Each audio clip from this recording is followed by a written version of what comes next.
లో చవితి పంచమి నాగుల ఆరాధనకు ప్రత్యేకం కాగా శ్రావణ పౌర్ణిమ కూడా నాగబలి అన్న పేరిట ప్రాచీనులు ఒక ప్రత్యేక యజ్ఞాన్ని ఆచరించి ఆ యజ్ఞం ఆచరించే సమయంలో కొంత పిండి పేల పదార్థము అంటే పేలపిండి జొన్నలు ఆహార పదార్థాలు పాలు వీటి తీసుకువెళ్ళి సమీపంలో ఉండే పుట్టలో ఉంచి వచ్చేటటువంటి వారు శ్రావణ పౌర్ణిమ నాగబలి.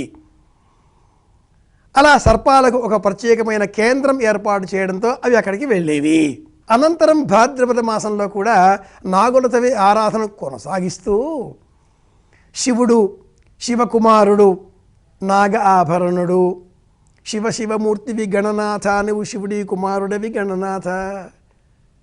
శివ కుటుంబంలోనే శివారాధన కాదు, అనంత పద్మనాభ చతుర్దశి శ్రీమన్నారాయణమూర్తి నాగశయనుడు కాబట్టి ఈ లోకాలన్నింటినీ కూడా పాములు 8 దిక్కుల ఈ భూమండలాన్ని ఉద్ధరించి ఇలా పట్టుకున్నాయి అనే వృత్తాంతాన్ని స్మరిస్తూ పద్మనాభుడిగా 14 పడగల పాముతో ఆ స్వామిని పూజించడం. అలాగే ఈ వ్రతాన్ని ఆశ్వీజ మాసంలో కూడా కొనసాగిస్తూ అమ్మవారిని అర్చించే సమయంలో కూడా నాగ ఆరాధన. అబ్బో, ఇక్కడ కేజీ చీరలు కొంటే అర కేజీ చీరలు ఫ్రీ అంట. మంగళ్య షాపింగ్ మాల్, కేజీల్లో సేల్, టన్నుల్లో ఆనందం. ఆశ్వీజ శుద్ధ అష్టమి నాడు నాగులను ప్రత్యేకంగా ఆరాధించాలి.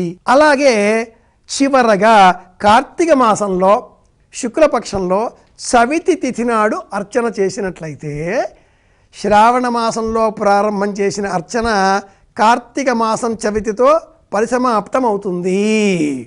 ఇది ప్రారంభం, అది ముగింపు. కార్తీక మాసంలో అర్చన చేయడంతో ఇక మనకు వ్యవసాయ క్షేత్రంలో పనులపైన ఒత్తిడి తగ్గి పంట దానంతట అదే ఎదుగుదలకు వచ్చే అవకాశాలు పెంచుకొని అలా పెరుగుతూ ఉంటుంది. వర్షాలు తగ్గుముఖం పడతాయి. మన ప్రతి పండగ, ప్రతి పూజ, ప్రతి వ్యవహారం సర్పములతో, ప్రకృతితో, పర్యావరణంతో అనుబంధంతో ఉంటుంది. అది మర్చిపోకూడదు. కాబట్టి సంతానం కలగకపోతే మోపిదేవి కృష్ణా జిల్లాలో అర్చన చేయండి. అలాగే ఇంటిలో కూడా సర్పాన్ని అర్చన చేయండి. శివుడికి సర్పం ఆభరణంగా అలంకరింపజేయండి. గణపతికి నడుముకు నాగ యజ్ఞోపవీతనుడు కాబట్టి సర్పాన్ని అందించండి.